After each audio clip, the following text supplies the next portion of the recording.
property in the 1920s. Wherever you were in the inn, night and day, you could hear the river praying. I was the second of 4 children, born behind senior brother Daiki and ahead of younger brother Yuji and baby sister Atsuko. The family's private rooms were in the back of the main house and of modest proportion.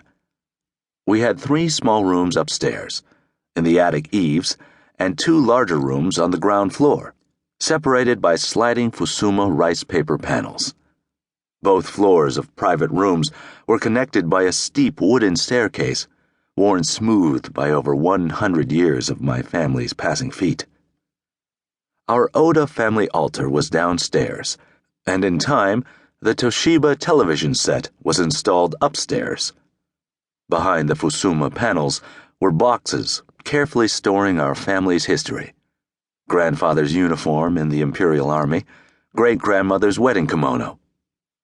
My mother, Oka-san, was the rock of our mountain existence.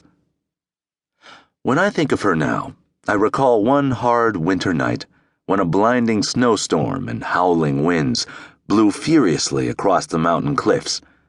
We were warm and safe inside the inn. I was painting at the kotatsu, a table heated from underneath and covered in a futon. The room smelled of ink and wet wool and pickled radishes. My mother was kneeling on the tatami mat across the room as tiny Atsuko suckled inside the loosened folds of her robes. The old-fashioned kerosene heater in the corner burned bright, its yellow heat casting a luminous glow across Mother's face. Oka-san was a devout follower of the Headwater sect, and she had a little transistor radio in the corner, softly tuned to shomyo, sutras set to melodies and sung by Buddhist monks. Her skin was smooth and creamy as rice, and her eyes above her pinkish cheekbones were soft with relief, as if the baby suckling and the monk's incantations were transporting her to some heavenly place far from this difficult world. When I moved my brush across the paper, Mother's eyelids suddenly fluttered open, and she came back to the reality of the inn. She remembered I was there and smiled. I treasure this memory, and yet I also remember so clearly that Oka-san was profoundly exhausted by the long hours of inn work, the clamoring of her children, and the fragility of her husband. She had a fiery temper and a sharp tongue that, on occasion, got the better of her, and she obsessively nurtured a long list of prejudices and grievances, most notably a profound contempt for the foreigners we called gaijin. Buried deep in the world view she passed on to her children, unfathomable, considering the nature of the family business, was a particularly visceral disgust for Americans, those bumbling barbarians who had somehow defeated Japan.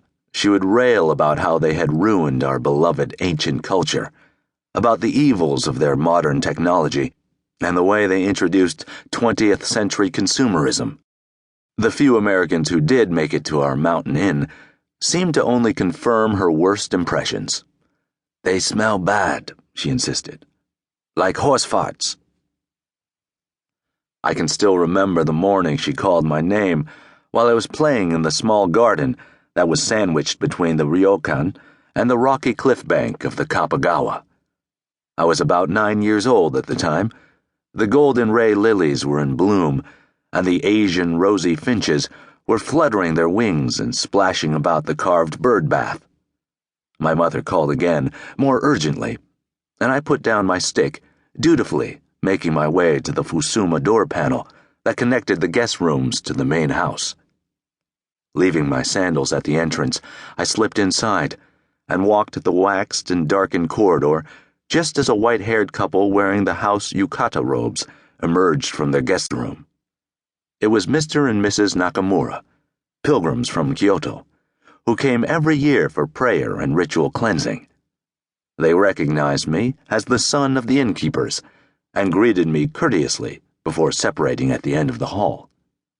Mr. Nakamura went right to the wood-paneled hot baths for men, his wife to the women's bath quarters to the